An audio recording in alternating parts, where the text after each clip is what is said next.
ဝတ္ထုအကျဉ်းလေးကိုပြောပြပေးပါမယ်။နန်းအောင်လှိုင်ဆိုတဲ့လူငယ်လေးတစ်ယောက်ကကဝီမော်ပညာရက်ကိုသင်နေတာ။အဲ့တော့ရွာတရွာကိုသူ့ရဲ့ဆရာအကူအညီနဲ့ရောက်သွားတယ်။အဲ့ဒီရွာမှာကဝီပြန်ဆိုတဲ့ဆရာကြီးတစ်ပါးရှိတယ်။သူ့စီကိုတပည့်ခံဖို့အတွက်ရောက်သွားတာ။ရွာမှာရှိတဲ့ဘုန်းကြီးတစ်ပါးကနေပြီးတော့အဲ့ဒီဆရာကြီးကိုလိုက်ရပြီးတယ်။မအပ်ခင်မှာဘုန်းကြီးကကောင်လေးကိုဂတိတစ်ခုတောင်းတယ်။ဖះတရားတန်ခါကလွဲပြီးတော့ကြံတဲ့အရာတွေကိုမကိုးကွယ်ပါဘူးဆိုတဲ့ဂတိ။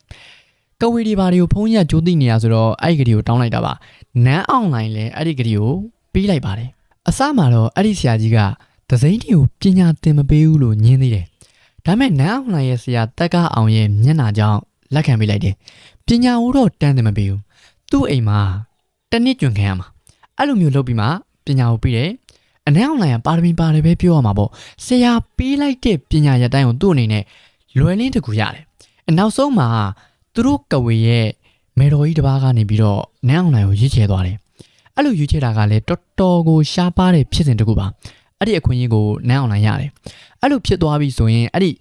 ကဝေနတ်မေတော်ကြီးကိုပဲကိုးကွယ်ရတော့မှာ။ကျန်တာတွေအကုန်လုံးကိုစွန့်လွတ်။အဲ့ဒီအချိန်မှာတော့နန်းအောင်လှိုင်ကဘုန်းကြီးကိုပေးထားတဲ့ဂတိကိုတည်ခဲ့ပါတယ်။အဲ့ဒါကပဲသူ့အတွက်အသက်အန္တရာယ်နဲ့ကြုံစီဖို့အကြောင်းဖန်လာတယ်